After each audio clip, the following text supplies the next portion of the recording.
Androany no nampahafantarina ny mpankafy ny vokatra vokarin'ny orinasa Star vaovao ka tetsy Andraro no nanatanterahana izany. Ity vokatra vaovao dia tsy inona fa ny canette pilsner THB 50 centilitatra.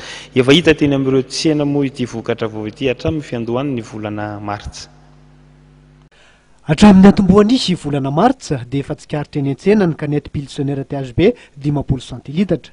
Isan'ny votry zany sy nandritra ny valandresaka ao amin'ny mpanao gazety fampahafantarana ity akora vaovao novokariny Star ity tetsy Andraro. Nitombo tokoa ny sitinady eo amin'ny sehatra iraisam-pirenena ka tsy abakan'izany ny mpanjifa fa malagasy. Isan'ny laram-pamehanana napetraky ny Star tokoa ny fanomezana fahafapo azy ireo. Amin'ny lafin'izany dia manana andraikitra lehibe THB satria THB no vokatra voalohany ao anatin'ny orinasa Brasserie Star. THB moa sady hita eto toerana no hita any ampita dia isa-taona miezaka mitondra fanavozana eo amin'ny tsena.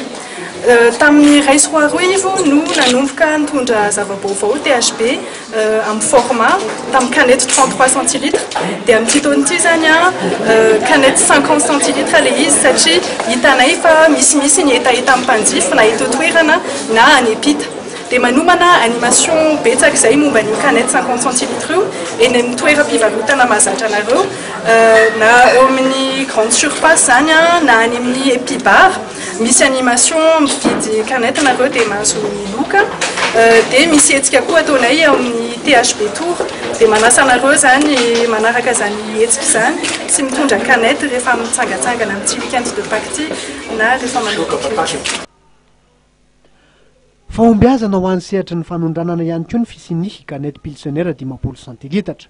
Akoatra n'Antananarivo, Thomas na Mahajanga ary Antsirabe dia mieritreritra nisy hanaparitaka azy any amin'ny tsenan'ny ranomasimbe Indiana sy Eropa ny Star.